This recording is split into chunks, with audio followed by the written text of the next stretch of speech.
Hi, I'm Dustin Abbott, and I am here to give you my standard review of the Canon RF 24-70mm F2.8L IS USM.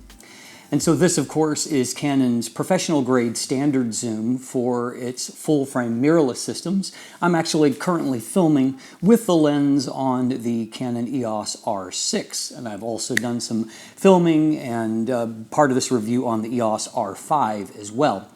So what we have here is, as I've mentioned, a pro-grade zoom, which is kind of an essential for a lot of photographers that are going to use full-frame systems professionally, as amateurs as well. But particularly if you're someone who shoots weddings, events, portraits, it's very likely that a 24-70mm lens is going to be part of your kit. It's a very versatile focal length, and I've also used it quite a bit for travel because, typically you're getting a very high optical performance and then also some versatility when it comes to the f2.8 aperture that you don't get with other, smaller, more compact travel type lenses. Now, if you want a more detailed review, I recommend that you take a look at the definitive review, and it will give you everything in greater detail. But today we're going to start by looking at some of the aspects of the build and handling of this lens. This lens it's not a small lens. It's over 120 millimeters long, and it weighs in at 900 grams. And so that actually makes it the heaviest of the current crop of mirrorless 24-70mm f2.8, and makes it about 95 grams heavier than what, say, the EF L Mark II that we saw was. It's also 95 grams heavier than the current Nikkor lens for their Z mount, and it is about 14 grams heavier than what the previous heaviest of this group was, and that is the Sony 24-70 GM lens. And so while it's a little bit shorter than the GM lens, it is a little bit wider around in girth and has an 82mm front filter thread. And so it's not a small lens, and certainly if you stick it next to a compact zoom like the Tamron 28-75 f2.8 for Sony FE, it looks pretty, gargantuan. But it's not radically different in size than what we have been seeing from this class of lens in the past, just a little bit larger than what the EF version was. But to be fair, you're also getting, for the first time, an image stabilizer thrown into the mix there. And so obviously that does have some weight considerations when you're adding that kind of complexity into the mix. Now, it's kind of interesting to me in that Canon has argued in times past about that a in-lens stabilization is superior to an in-camera stabilization. There are maybe some arguments to that when it comes to a specific lens or a specific camera. I kind of prefer the IBIS approach myself because it means that whether or not you get better stabilization for a particular lens with in-lens stabilization, the fact that you get stabilization with every lens is certainly a greater advantage to me. So in this case, SEPA rates the image stabilizer at 5 stops, which is already a very strong performance. Then if you pair it with one of the newer EOS R5 or R6 bodies, Canon claims that the systems will work in combination and give you up to 8 stops of hand-holding stability. I have not been able to verify that claim in person, and even on the R6 with the lower resolution, a little bit more forgiving, I have been able to manage, getting down towards, I've definitely got 5 1/3 and down towards 6 stops. That's getting a shutter speed that is close to 1 second or about 1 second. But anything beyond that, theoretically, I should be able to handhold at 70 millimeters a 3.2 second shot. And that is not happening in my experience. And so, of course, as always, your mileage may vary. And frankly, I don't know that there are too many situations where hand-holding that length of shutter is necessarily a priority or important. There might be a rare shot where you're trying to contrast, other movement with a static subject. But that is one thing you have to bear in mind. Any kind of movement of your subject is going to completely destroy the effect. And so if you're just under the normal course of shooting, unless you're trying to shoot a long exposure shot, you're better off shooting at a higher shutter speed to where you're actually going to get consistently good results, particularly with a subject that moves. The advantage, however, is, say in this shot where I was in AV mode, I wanted to test IAF on pets actually with the lens. And the fact that my dog was kind of hiding behind the couch, it was very shadowed in there. And I had things at ISO 1600, but it turns out as I actually click the shutter that even ISO 1600 was producing a 0.3 second shot. And so typically that would be a blurry mess. However, as you can see from the shot, it's actually crisp and sharp. And so I will give credit to the image stabilizer for that. And that's where the value can be, that it can just save shots in some situations that would otherwise be destroyed. It's also, of course, very important when it comes to doing things like hand-holding stable video shots, to where normally there would just be some movement that's there.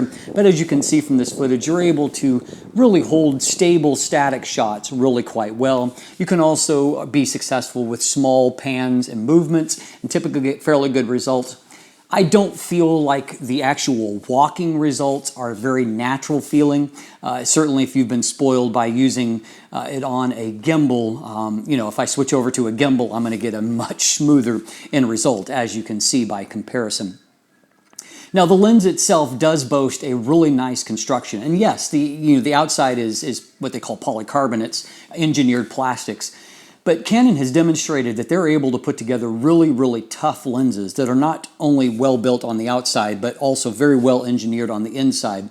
And so what we've got here is a very thorough degree of weather sealing with seals basically everywhere, not just at the gasket, but at all of the switches and transitions and rings in the lens. They did put a flooring coating on both the front and the rear element. And then on top of that, it has what Canon calls their anti-vibration technology, which, in practical language, what it means is that it's been internally engineered to where it can take a few knocks without becoming decentered. And so basically built to a professional grade standard, which is important in a lens like this because that's exactly how it's going to be used. And so I came away feeling like the build quality was good and solid.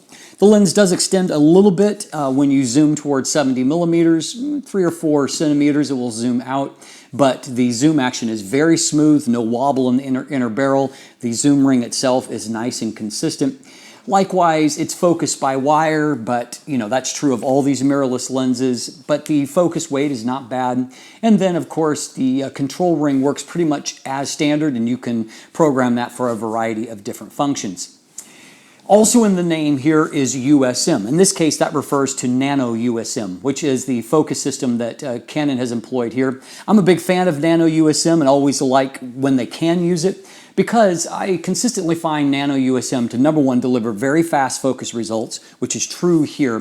Focus is very, very fast, and it's pretty much very close to instantaneous. And of course, the great combination of sensitivity on these new Canon mirrorless bodies means that you can focus in very dim lighting conditions and still get very good focus results, which I think it adds a whole extra layer of value for those that shoot either events or weddings and might be shooting in a dim venue, a church or a hall in some place where, they've set mood lighting, which looks really nice to the natural eye, but can be harsh for photographers. But the ability to focus in low light conditions is certainly an advantage here.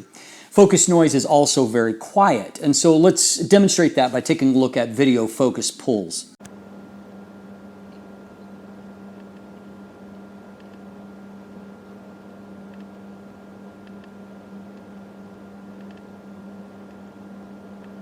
So in that absolutely silent environment, you could hear just the faintest amount of clicking in big focus pulls, but obviously with any kind of environmental noise, any kind of normal shooting, I basically did not hear that at all. So I don't think it's an issue at all. I think this is a lens that will work fairly well for video, and you could also see that there's only a minimal amount of focus breathing there, and so also a positive aspect of that. So again, high marks for focus. Now, when it comes to the image quality, I have actually had a few reservations about both the 15-35 as well as the 70-200 RF lenses. I mean, RF lenses have this, a reputation like they are just unbeatable. And I didn't feel like the other two, parts of the trinity of fast zooms quite lived up to that. I thought that they were good, but not necessarily an improvement over anything I've seen previously. Now, Canon was already working with an amazing lens in the EF 24-70L Mark II. And, a lot of people refer to a prime-like sharpness with that lens. They've managed to go just a little bit further. This lens is basically a little bit sharper. So what I found is really impressive results in terms of sharpness and contrast all across the frame, basically all across the focal range. A little bit of drop off of contrast at 70 millimeters where there are a few more aberrations. But again, if you stop it down to landscape apertures, that sharpness does extend right into the corners, and contrast, bumps right up. But even so, even at 70 millimeters, it's better than most everything else that I have seen as far as standard zooms go, and so very strong optically. Basically two flaws that I'll highlight, and that is at 24 millimeters, there is a fair bit of barrel distortion. That turns to a little bit of pincushion distortion at 70 millimeters, but the pincushion distortion is nice and linear, easy to fix. The barrel distortion, however, is a little more complex, and so the correction profile does a pretty good job with it. If you try to manually correct it, however, it's a little bit of a mustache pattern, and so it doesn't correct perfectly just by using a slider in Lightroom, for example, or a similar piece of software. Just something to bear in mind. It's not the worst that I've seen, but it's not the best either. There is also quite a strong amount of vignette, which has kind of been a theme with a lot of these Canon zooms as of late. And unfortunately, the vignette is not fully linear. And what I mean by that is, as you can see, it's kind of concentrated in the extreme corners. So that leaves you with a little bit of a catch-22. In the extreme corners, it's between 3.5 and 4 stops, and so a lot of a vignette. But that's not true a lot of other places. And so if you fully correct for the extreme corners, you kind of overcorrect everywhere else. If you correct kind of for the scene in general, which is what the profile does, it leaves a little bit of darkness in the corners. Probably not enough that you'll notice in most situations, but because I shoot a lot in snow right now, you can see, for example, that uncorrected, it's very obvious that there's a lot of vignette in the corners on this wide open 24 millimeter shot. So outside of that, however, as I mentioned, there's a bit of aberrations at 70 millimeters, but nothing that's incredibly destructive. There's a little bit of busyness in the circles if you have a really bright bokeh highlight. Not quite onion ring, but not far off either. On a positive note, I found that the geometry of shapes is really quite good across the frame, far better than most zooms. And, and then at f4 and f5.6, you have really nice circular shapes across the frame. So that part, I think, is actually a strength. The bokeh is going to really depend a lot on how close you are to your subject and then how far the background is beyond that. I've seen some shots where bokeh looks really nice, other shots where it looks a little bit more busy, and you'll have to kind of develop a feel for that yourself, maybe by looking at some of the photos in the image gallery. It also shows a good behavior when pointed towards the sun, and flare resistance is quite good. A little bit of a ghosting pattern, but it seems to me to be fairly artistic, as you can see in video footage, and you can see that contrast actually holds up really well even with bright sun in the frame. So all told, I think we've actually got a really good optical performance that is as good as any 24-70 standard zoom that I've seen before. In fact, probably better than any that I have seen before. So at the end of the day, I think that this lens does what it needs to do. It is a well-engineered lens. It's a little bit large and heavy, but it gives you, the trade-off is it gives you a nice quality build. Autofocus works fantastic. Image stabilization works fantastic. You get a very good optical performance. It's a professional grade zoom. And the downside, final downside, is that it's priced like a professional grade zoom in that it retails at $2,300 US. Here in Canada, it's more like $3,000. And so it's an expensive investment no matter how you slice it. And so for those of you that are professionals and it's a business expense, maybe it won't be the end of the world for you. But I know that there's also a number of you that would like to own this lens but just can't see a practical way to add a lens that maybe costs more than the camera that you're mounting it on. And I completely get that.